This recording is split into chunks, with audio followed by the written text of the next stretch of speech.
Hello and welcome back to Creepy Cutie Crafty. Welcome back to yet another crafting video with me, Heather.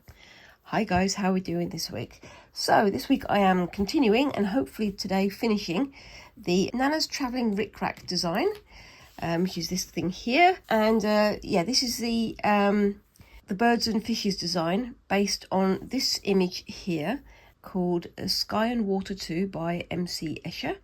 And basically this was based off of a bundle of lovely fabrics that were sent to me by this lady, Christine, from Create and Craft with Christine.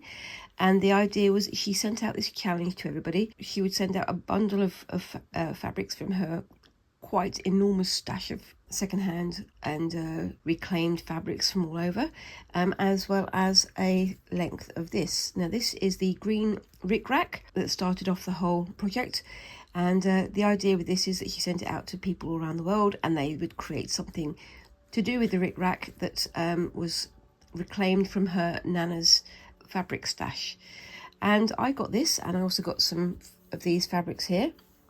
And I sort of decided that I thought they looked like a bit like fish scales, but also a little bit like waves. And then I was thinking about what Christine likes, and I know that she likes the colour blue, and I also know that she likes things with birds in them. But then I also thought about what crafting meant to me and to other crafters out here on YouTube, and it's kind of the idea of change and evolution and the idea of migration and moving all around the world.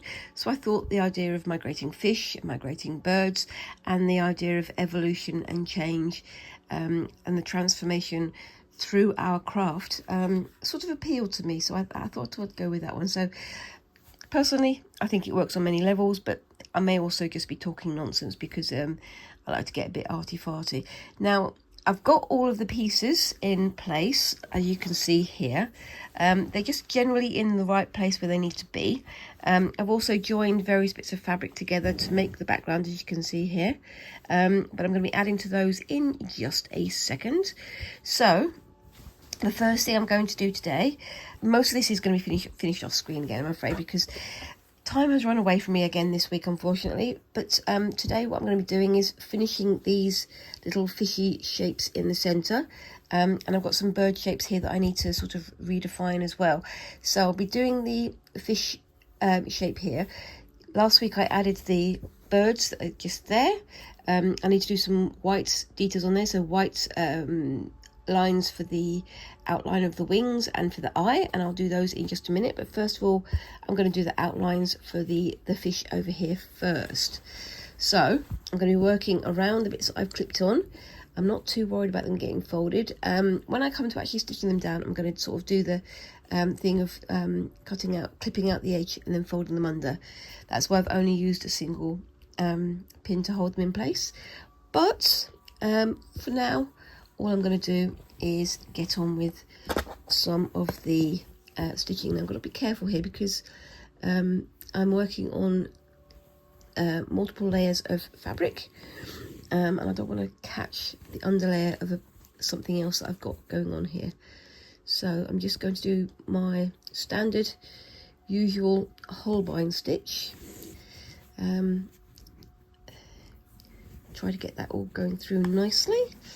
Spread it out a little bit more so it's a bit more easy for you guys to see what's going on. There we go. And I've got a couple of more bits to do today. I'm only just going to do the outline of one fish, and I will try and get some photographs of it for the end of the video as per usual. So let me know if you've seen that at the end of the video and what you think of it. But I'm just doing the outline here. And I'm going to be adding some more bits and pieces onto the background as well, so I'll show you that in a few minutes. So I'm only going to be sort of doing 20 minutes of this stitching and then 20 minutes of something else, because I want to make sure that I get a good variety of different things happening in this video rather than just the one thing throughout the whole video, because I wouldn't want you guys to get bored. We'll see how we go with that one. But yeah, so this is the outline of the very central line. I'll just post up here the picture so you can see in the central line here the birds and the fish basically share the same space, so they form the outline for each other and they define each other, which is, I think, kind of an interesting way to have a look at it. I have been fascinated with Escher's work since I was a kid, really, because I find the idea of these tessellating shapes and the evolution really interesting, but I also find the use of cross-hatching when it comes to the drawing and shading. I find that fascinating as well. I really like that style of artwork. It's used quite a lot in drawing work, in work such as MC Escher's, but also it's done quite a lot in things like Albrecht Dürer's printmaking. So there's a lot of cross-hatching there, because that's how you get the shading in printed work such as that. So right, so I'm going to come back this way and see if I can just do the Holbein stitch, as we say there. No, not Holbein. Hogarth was the one who also did printing of owl paintings that he did, and the use of etching on copper plates. I think it's really fascinating how it works out and how it looks on the finished piece. I'm going to go from there. Actually, I'm going to go to here. Oopsie daisy, so that I can do the fin shape that's there. So you can see I've got the fin shape there, so you can see the outlines that I drew last week. Now these are done in heat erasable pen, so when it comes to the end, I will be ironing over all these and getting rid of all these red marks that are all over the place. But you know what, it's fine for the moment. I'll just cope with having them there, because that's how I'm going to work out where I'm going to work. I may be babbling. If I'm babbling, please let me know. But yeah, I'm really pleased with how this one's going out. It's wound up being a much bigger, much more grand design than I ever planned it to be. I was thinking it was going to be maybe A3 size. It was going to be teeny tiny, but no. This is what I get for assuming and not planning things properly. I never really do plan them properly. I just sort of throw myself into them and hope for the best. But I think it's turning out looking pretty good, to be honest with you. And I'm kind of pleased with how it's looking. I'm hoping that the finished design isn't too much of a mad mishmash, and still has some engagement in it. I think it's going to be fun to see how this works. But yes, this is just simple outlining stitch. As I say, it's the old Holbein stitch, which is also called is it double back stitch? I can't remember. It's essentially running stitch, and then you go back on yourself, just so that you can have the outline. Used because Holbein painted a lot of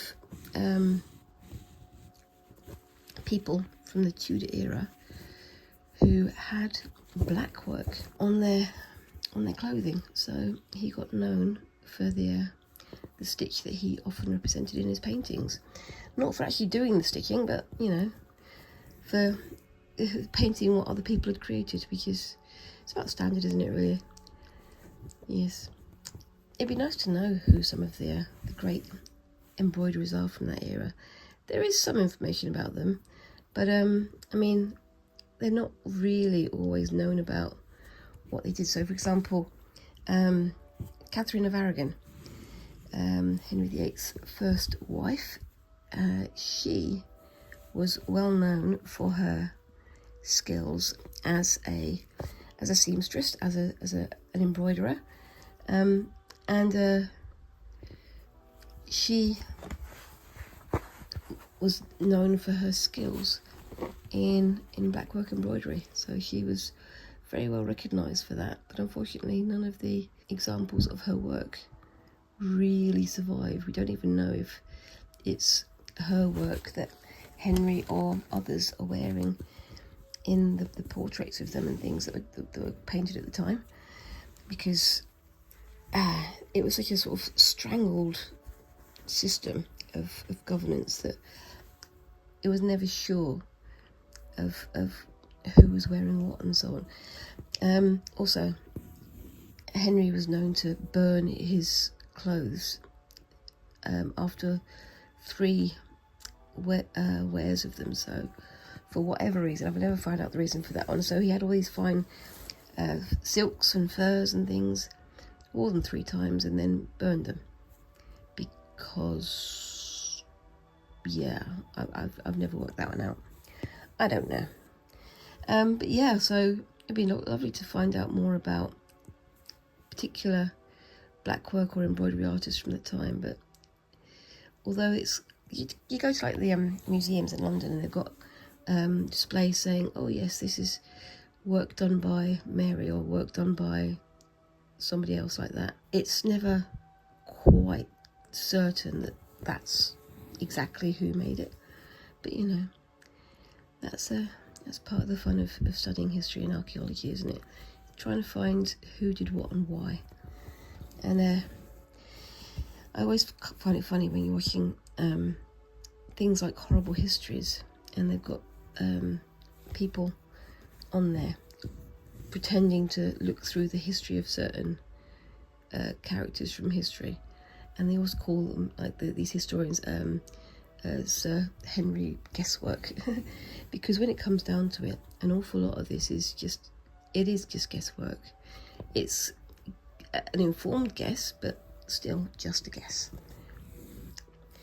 And that's always the fun, isn't it? Is trying to solve these puzzles from history using various information, and also trying to work out who's lying about what.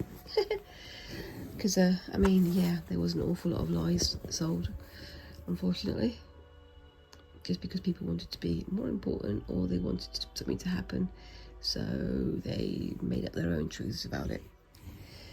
Much like again, Henry VIII and the monasteries lying about all the bad, naughty things that these monks were doing, and that's why they were not deserving to be very rich, unlike him, who deserved all the money, I guess. Yeah, it's I'd like to say things have changed, but you can make what you will of that one. Anyway, so how are we going, guys? It's still summer here. It's very warm. It's getting to humid warmth again, rather than just dry heat, which is much preferable to my mind. But yeah, it's getting to the point where we're trying to work out what to do with the rest of our holidays, because all the things that we've said that we must do have already been done. But you know, got to find some more fun to do. There's always fun things to do if you look, isn't there? Oh yes. Then again, maybe my idea of fun is slightly different to everybody else's. I'm very aware that I do enjoy going to museums and galleries and things like that, but it's not everybody's taste. But I find it interesting, especially when I'm looking at the history behind certain paintings and things, because I do find it fascinating. But there you go. Anyway, trying to do lots of back and forth stitches here to try and save myself a bit of time. It's a bit difficult trying to get in from both sides on this one, because it is such a huge piece of cloth now. But I'm getting there. Yep, Squinks is also still on their summer holidays, so we're gearing up for a few more days out with them as well. And this week I've also been doing a scavenger hunt. It's not quite gish, but it's almost gish. But I've been doing it a lot less intensively than my previous iterations, because I just wanted to take it a bit more easily. But it's still been fun. It's been a bit of a challenge. It's been nice to have a challenge again like that. But yes, Okay, so where do I need to go now? So that's not a line, that is a line. I'll do the eye up there. Wow. Now where am I? There I am.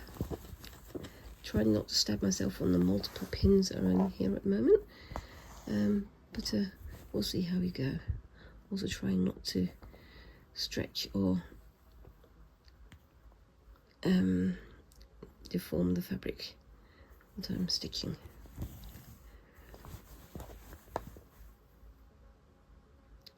But yes.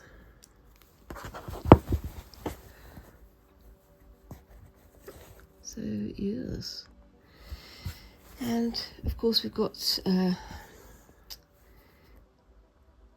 new school year fast approaching, so it's soon going to be time to start purchasing back to school products, such as, you know, school bags and bits and pieces like that.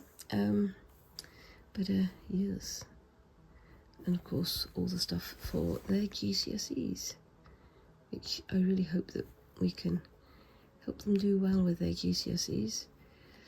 It's quite funny because I can help Squinks with the arty side of what they're doing, and my husband can help with the mathematics and some of the sciencey areas that they're doing,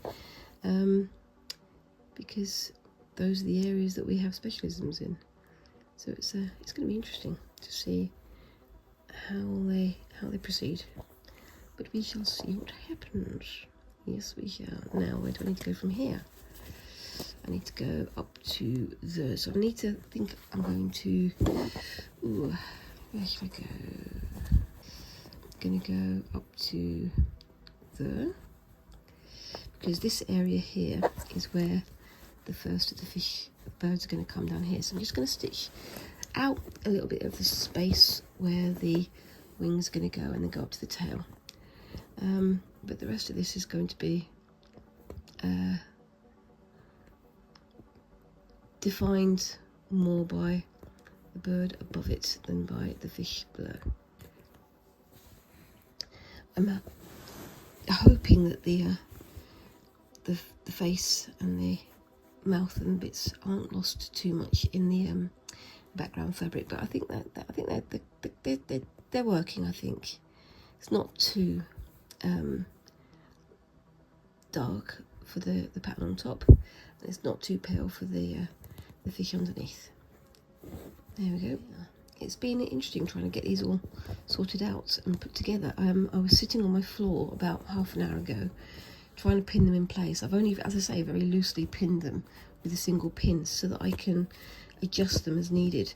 I'm also aware that down here I've got the fish, but I've still got some spaces where the birds would be that I still need to sort of define. But I think I'll be doing something about that later. Because right now I just want to get these fishes defined, and then we'll start some work on the backgrounds as well.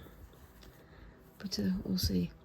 I should maybe have done this on my my work table, my dining table again, but it's so big it covers the entire table, so that's why I was doing it on the floor earlier. Yes, see. So I'm just going to come to the back there, and I'll tie that off, and I'll be back in a second. Okay, so just going to come back under here. Where am I? And there we go. Just going to do some definition on this little tail fin here.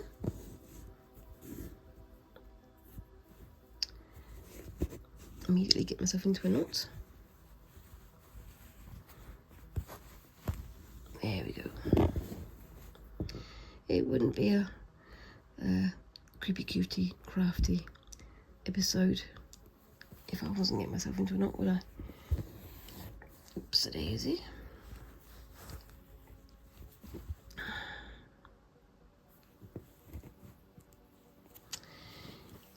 And oops, one there.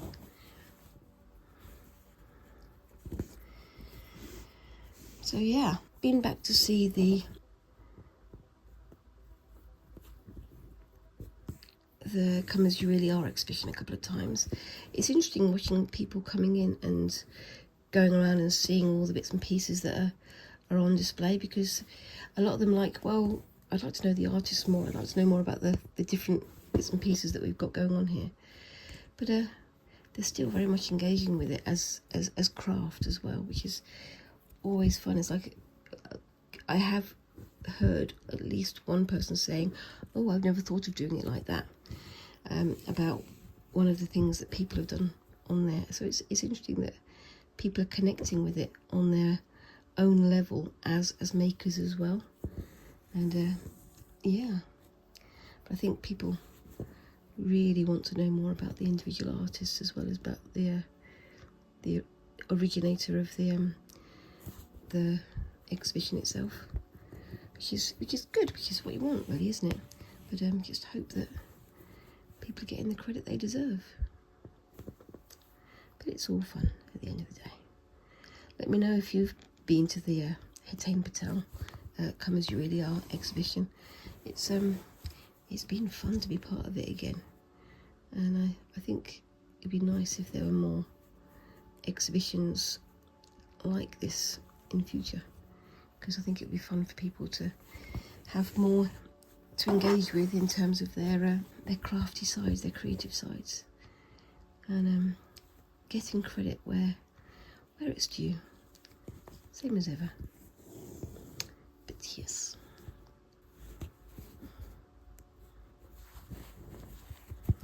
try not to pull it so tight that it bunches up, but I'm not too worried if it does a little bit, because it'll be fine.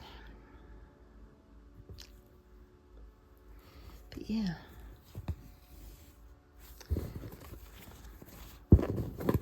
it is nice to see more crafty activities being recognised in museums and galleries, because for so many years now it's been kind of seen as secondary or of less importance, because it's not this fancy artist with a big name putting it on the wall. But then again, it's also a thing that you've got to recognise that the people who are doing the crafting aren't just background noise to other people doing the proper art or creating the real message or whatever people might decide to do. Okay, so I think that's that for oops-a-daisy. That fella there. I think that's nicely defined. It's a little bit bunched up, but I think I can live with that. And I'll come back in a second to show you the next bit. So I'll see you in a bit. Okay, so we're back again, and yeah, so this is the very, very topmost bird. I won't be doing the bird just yet, so what I'll do is I'll unpin it and just put it over, oops-a-daisy, if I can get it off there, of course, that would be helpful, off here. Now, if you remember, I said this was the very last piece of fabric that Christine sent to me from the bundle, and this is the fabric also that she sent to me. So I'm going to just try and turn this into almost like a sunset type of sun, almost like a silhouette for the dark bird in front of it. So what I'm going to do, I'll just shift you over a little bit so you can see a bit better. Sorry about that, guys. I've got a circular thing here to draw around. It's probably not quite big enough, but I can give myself the general shape. Get my heat erasable pen and draw the circle just there. Again, this is heat erasable, so it's all going to come off anyway. I only need the general shape because I don't want to have it exact. And then I'm going to draw using my smaller thing here. See if I can get that in the right place, in the center-ish. Do another one there, like that. And then I'm just going to get my snippers just there, do a very sort of loose trim of the edge because I don't want to lose too much of this if I can help it. I'm not making it exact because I don't want to be. If I wanted to be exact, I would be more exact. I'm one of those people, as you may have worked out, I do enjoy embracing the chaos just a little bit. It seems to work out for me sometimes. Like I say, only sometimes. Sometimes it doesn't, but you know, that's just how it is. What about you guys? Are you chaotic embroiderers, or are you more hard and fast? It's got to be this, it's got to be that kind of people. Now, where did my pin go?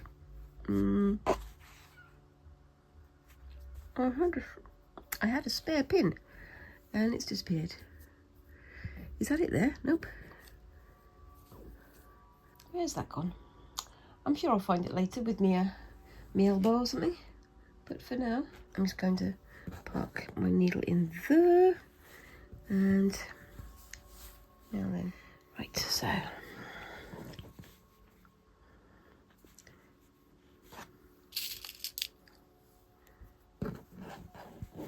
just pinning this down in place, trying to keep it as flat as possible. And yes, it's wound itself around a little bit, so I'm fine with that. That's exactly what I want it to be. I don't want it to be straight on because I don't want it to be straight on. And over here, try and keep that nice and flat. Again, trying to avoid it ruching up. If I was doing this properly in a, well, I say properly, if I was doing this in a frame, it would be nice and flat, and I wouldn't get any ruching up when I was stitching. But I'm not too worried about that because it is a giant mishmash of a thing. I think any extra texture is not going to hurt, but that's just my personal opinion. Okay, so that's in place. So what I'm going to do now is try and get myself some sunsetty type colours. Let's have a look. In my collection over here.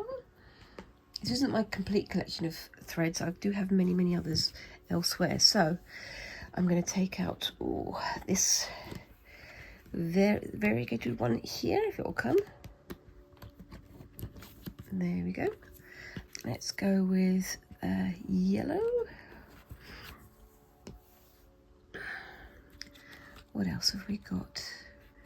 A little bit of the pink, maybe.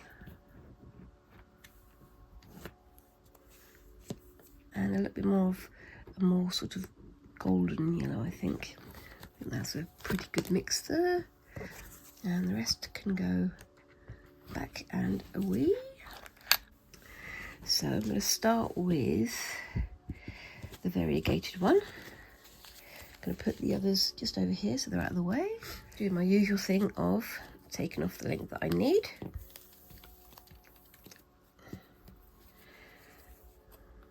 Clipping it in place. Dividing it into 2 lots of 3. Is that 2 lots of 3? Or is that 1 lot of 2 and 1 lot of 4? Let's see. That's 1, 2, 3 there, and that must mean the other side is 1, 2, 3 as well. There we go.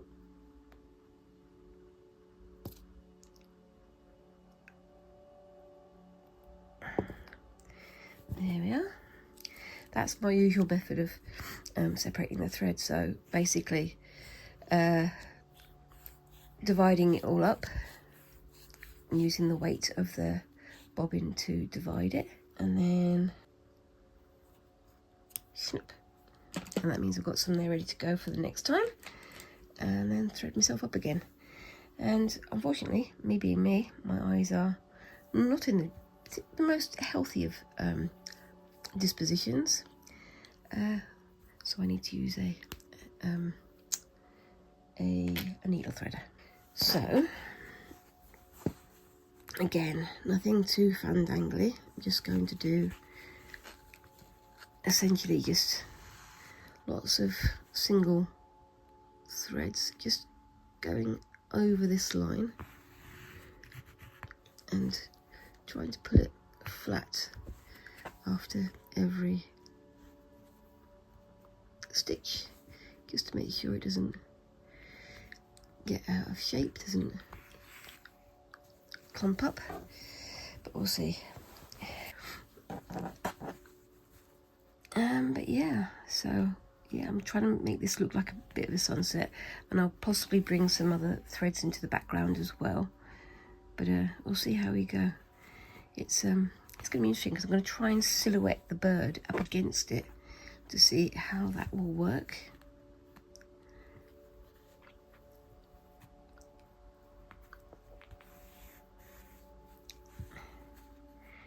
And then I'm going to come in and use,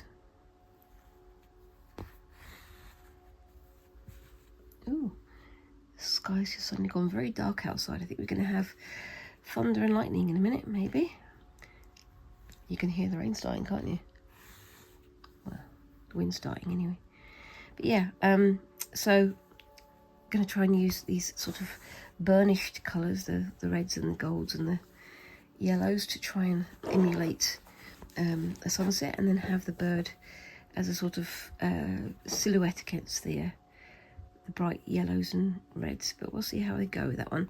Hoping to get further with this today, but I might wind up having to do most of that off screen. I'm gonna again, my week has run away with me, so I'm getting a bit behind with this one, but I really want to get it finished this week because I need to get on with next things. But yes, such is life. The perennial problem of the crafter: not enough time to do all the things I want to do, and all the things I am doing, I don't have enough time to do it either. So yeah. But yeah. But I've been having a go at some more sort of scavenger hunt type tasks as well, so that's been a bit fun. Hopefully I'll have some photos and things to share with you. I'll probably put them into a short, but we'll see how that goes. I've also been trying to catch up with my shorts and my short making as well, because unfortunately YouTube now really likes to have shorts as a big part of the maker's remit here on YouTube.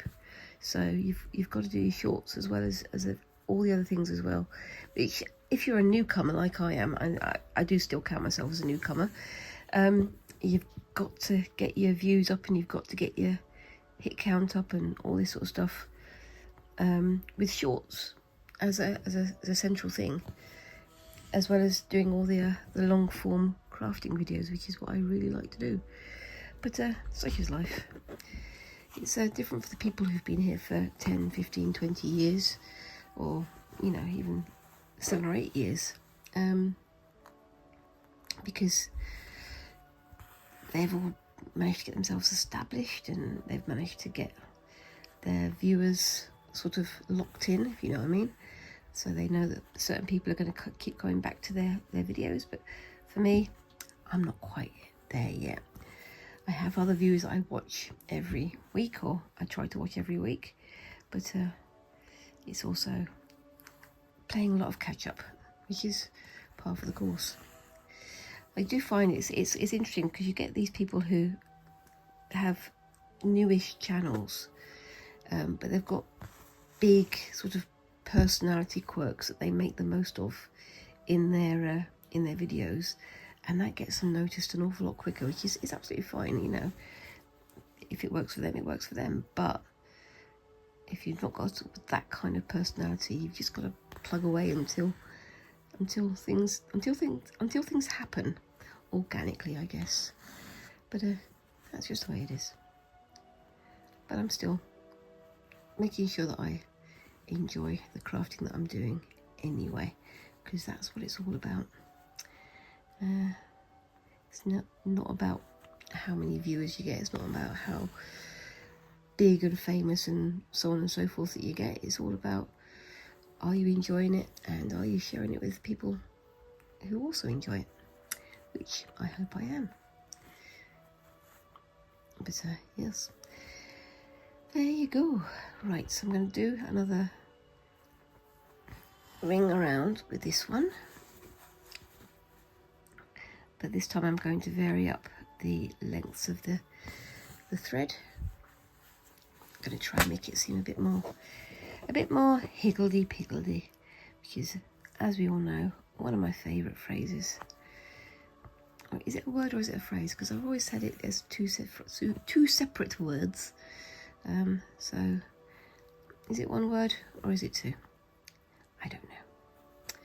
Anyway, so yeah, let me know down in the comments, have you had a go at doing the Nanna's Travelling Rickrack pattern design thing project? And if so, what did you make?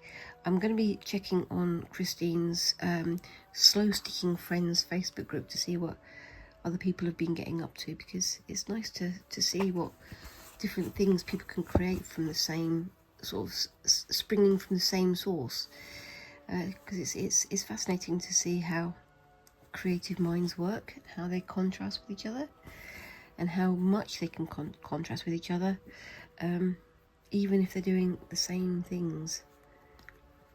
I may be burbling again. Sorry guys. I think you're probably used to me talking nonsense by now though, aren't you? Yes. Anyway, so yeah, the next project after this one is going to be the Christmas stocking ones. I've still got quite a bit of time to get that done, so I'm hoping to get on with it and get it started. It shouldn't be as complicated as this, but then again, I said before doing this one that this one shouldn't be too complicated to do either, didn't I? Isn't that always the way though? Yeah, that's just me. So I'm going to try and get as much of this sun shape done as I can. And then I'm going to get on with the bird. Yep, it's really raining outside now. It's all just suddenly decided to come out of the sky. Yeah. So that's the end of that thread. I'm going to go and find myself another thread, and I will be adding that in a second. So just bear with me. I'll bring that one through to the back, just there. I think that looks pretty good for now, don't you? Back in a second. Okay, so I'm going to do the outside edge now. I think I'm going to turn this around so I've got a bit more space to work on it. Let's see if I can get you in the screen. It's difficult because I've got a massive lump of fabric just there. That's all folded up and ready to go. But we'll see how we go with that one. Yes. And again, not being too picky about my thread placements, but yeah, trying to get it nice and even and nice and flat as well.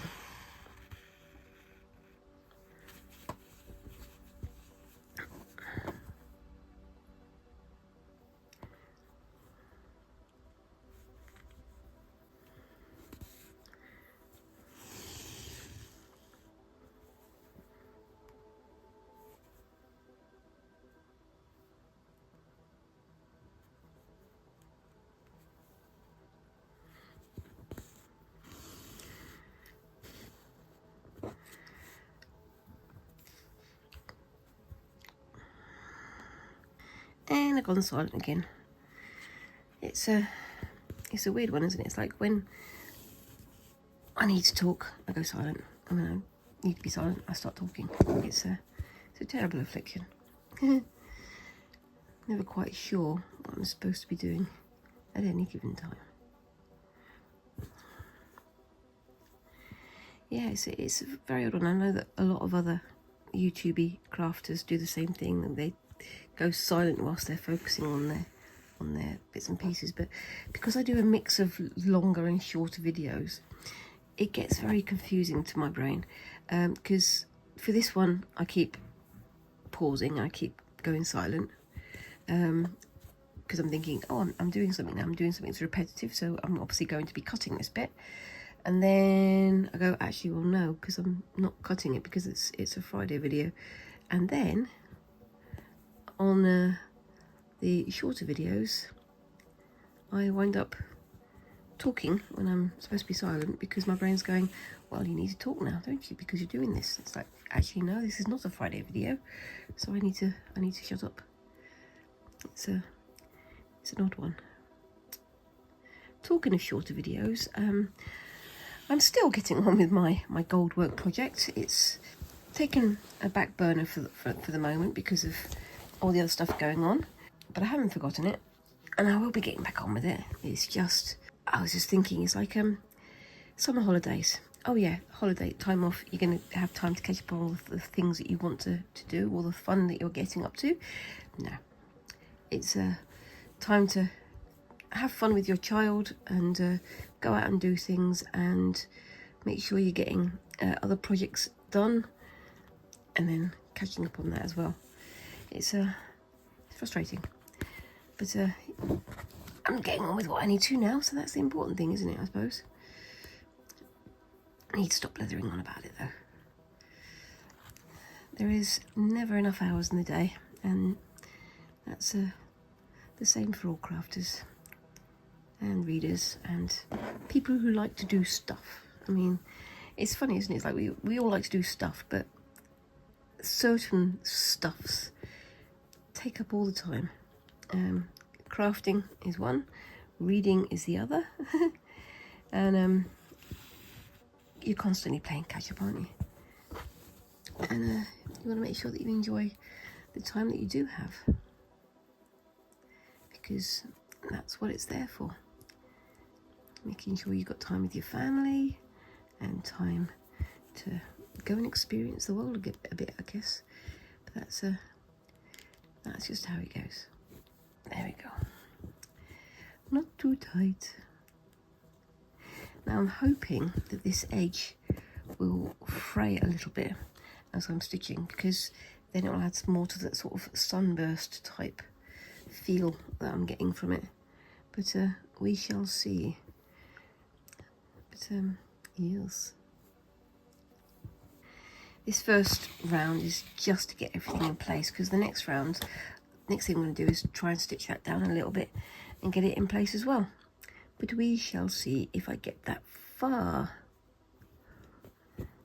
Be nice to get that far. I want to get that far, but I don't know if I'm going to get that far. So, what else have we got going on? Not a huge amount, to be honest with you. I'm going to Birmingham Museum and Art Gallery, hopefully to see the Ozzy Osbourne exhibition that they've got going on there.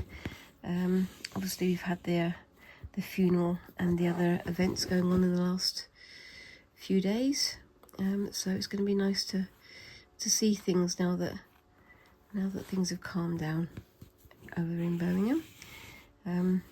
I think it's still going to be mourning happening for quite a long while yet, because he was a very well respected member of the community in Birmingham for various reasons.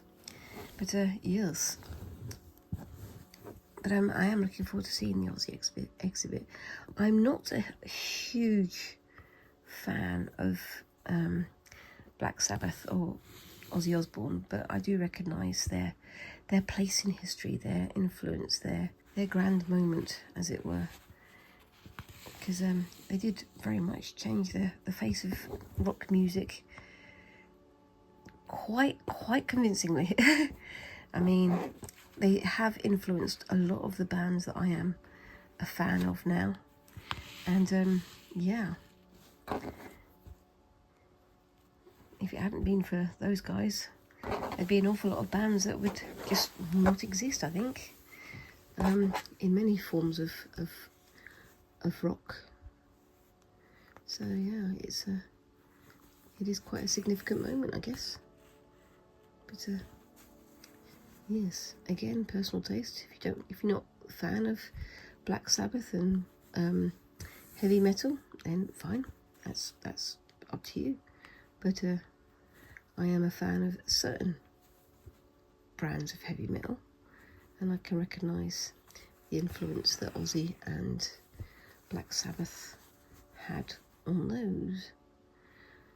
But yeah, did any of you guys get to see the funeral? Did you get to see the farewell performance last month?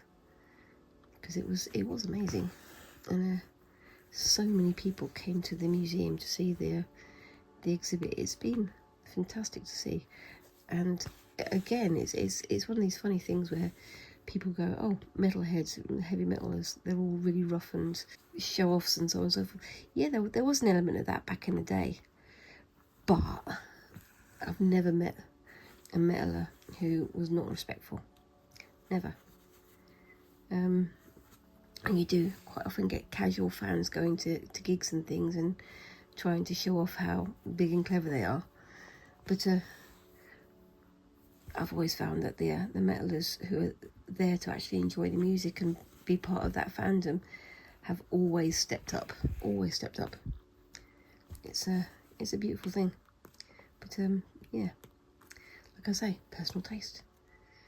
But yes. Right, so I'm going to get to the end of this bit here and just park it up in there. Actually, I might do a couple more stitches. Hold on. Let me just see if I can get going around a little bit more, because I don't want to overdo this bit. There we go.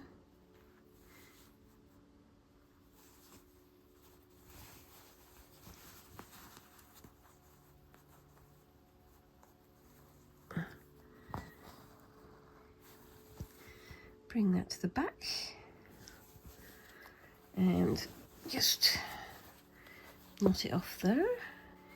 And I've done these stitches loose enough that they should be able to shift relatively easily if I need them to. No, I've got to stop doing that. Keep putting my needle in my mouth when I'm presenting, but I can't really present with a needle in my mouth. It's a terrible bad habit, but I still do it. Anyway, so that's where that is at the moment. So what I'm going to do now is just quickly take these pins out, because those first few stitches are essentially anchoring it down. And yes, my gosh, it's really coming down outside now. I think we might get some thunder and lightning, so be on the listen out for that. Extra sound effects for my video. Anyway, so let's just put these away. Now I've got this bird here. Actually, I'm going to keep those open for the moment because I might need them in a second. I've got this bird over here. Let's put my needle in the sun over here so I don't lose it. Preferably the right way around. There we go. So let's unpin this. I'm fully expecting. Oh, there we go. That was where the hidden pin went. There we go. I've solved the riddle. I've not found it with my elbow, thank heavens, but I have found it. So that one's going up there. It's going to be something like that. So it's just separate from the one underneath. And what I'm going to do is I'm going to take this out now because I don't need that, because that's my reminder of where it needs to go. I know it's going to go now because it's going to go here. And before I do anything else, I'm going to get my little snippy snippers over here, trim off the edge slightly so I don't have so much overrunning.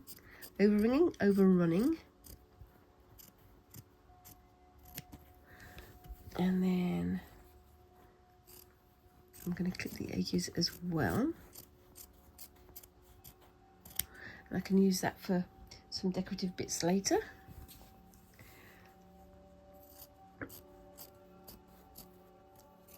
It's not neat and tidy, but at the moment I don't need neat and tidy. I just need it to be reduced so I can manage it a bit better. So that's that ready. I can put that sort of like that, maybe. Yeah, I think that's pretty good. So forget my, I won't do that yet. I've still got to clip this. I've got needles in my arms trying to get into me. Whew. It's amazing I don't mind it covered in scratches all through these videos sometimes. Try and be very careful not to snip the embroidered thread underneath. Yep, let's get it round nice and tidily. I'm probably going to have to snip quite a bit of that off.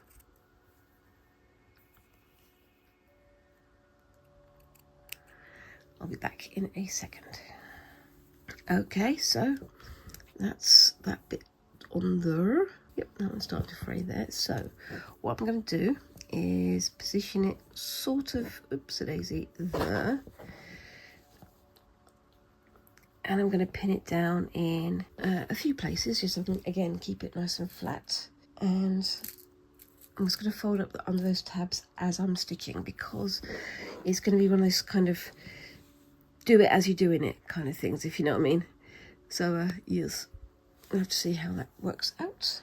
But like I say, I'm going to do lots and lots of pinning, if my nose will allow me to speak, and try to keep it nice and flat and even. This is probably going to have to be finished an awful lot of this off screen again, because again, I've set myself a lot to do in less than an hour. Every time, eh guys? One of these days I'll set myself a task and I'll actually do it the way that I think I'm going to do it. If you've watched me for any length of time, you'll know that I embrace the chaos. I like to make things up as I'm going along, and generally speaking, start things and hope for the best. It seems to be working okay, but you can be the judge of that. So yeah, so I've got my next projects all ready to go, which is my Christmas stockings for my niece and nephew. And I'm going to look forward to doing that. I think it's going back to a little bit of crazy quilting, and a little bit of decorative embroidery as well, I think.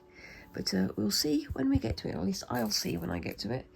It also depends on what I've got in my stash, because I'm trying still to not buy any new fabrics, because I'm trying to have a bit of a buy nothing year, because it's so easy to go, oh, I'm just going to get this one thing, oh, I'm just going to get this one thing, oh, I'm just going to get this one thing, and then you've suddenly got a pile of things and you've forgotten what they're all there for. Now then, where did I put my needles? Over there. Where's my thread? It is here. So I'm going for some regular sewing thread this time. I'm not going to do too long a length. I'm going to do a little tiny bit, just so I can avoid too many knots, which, as we know, I have a great problem with the amount of knots that I create. But yes, and after I've attached this bird, I'll do some more of this stitching on the outside as well, just so I can fill in that sun. And yeah, I think this is going to be the end screen, the finished product at the end of my my video. So keep an eye out for that one. Let's see if I can get this through this needle without the oh, you can, without the threader. So yay, go me. And do a oopsie-daisy, a knot on the ends again, and on we go. So I'm going to try and flip this over again so that it's not in the way, and start doing stitching. So let's have a look. So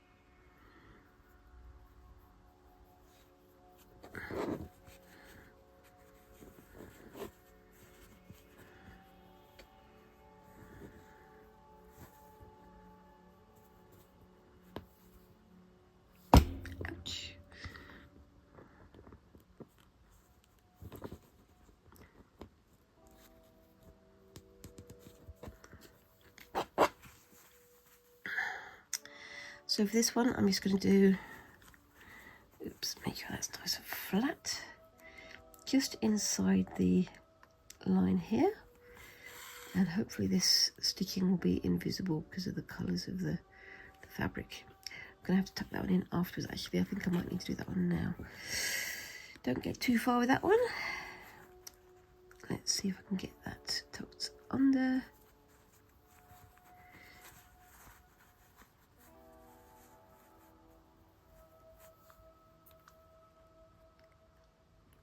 Let's get that in there.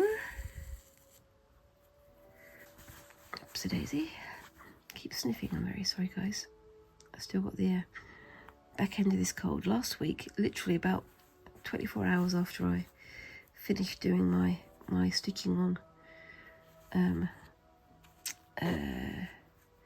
last Friday's video, I lost my voice, so I was lucky that I actually managed to get it just before I went down with laryngitis.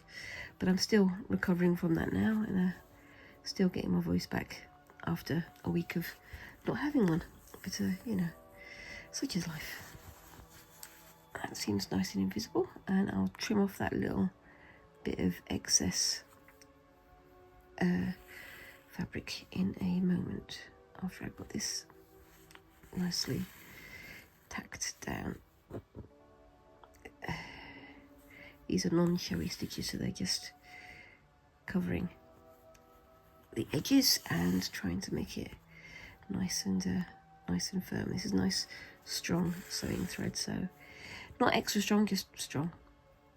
Extra strong is good, but it's sometimes a bit springy, which I don't always like. And if I'm going over the white threads like I am here, I can always tuck it underneath like that, so I don't break up those white stitches from earlier. At the moment, I say, it's not the tidiest stitches, it's just getting it down, getting it held in place. And I'm probably going to go around this a second time after I've finished the first row of stitching. There we go.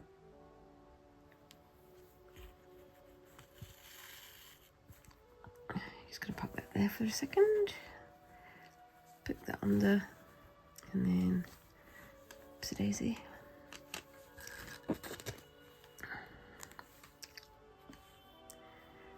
Going to tuck that under there, and then put that under there, and that should be good enough. I won't put that pin back in again, I'll poke it over there. I'm just going to pinch it with my fingers.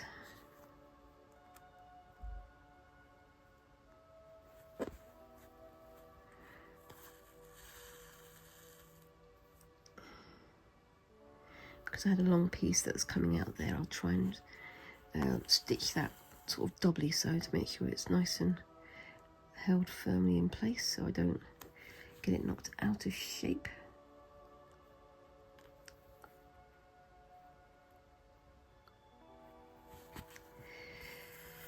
There we go, like that.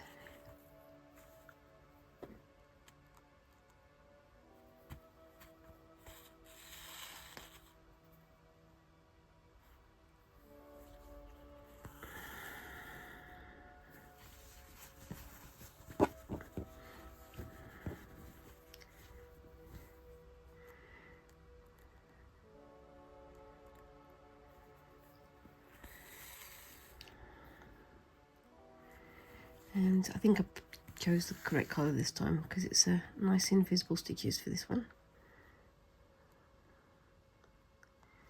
And it's just going around and again, constantly checking that I'm not putting it too tight and also keeping it nice and even.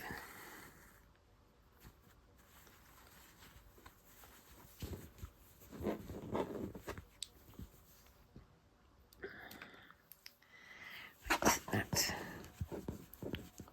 pin is going back in there.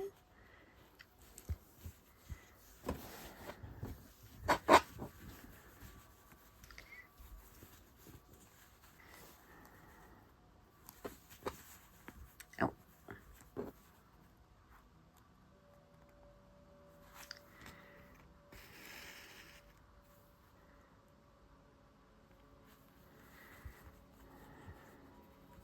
Ow.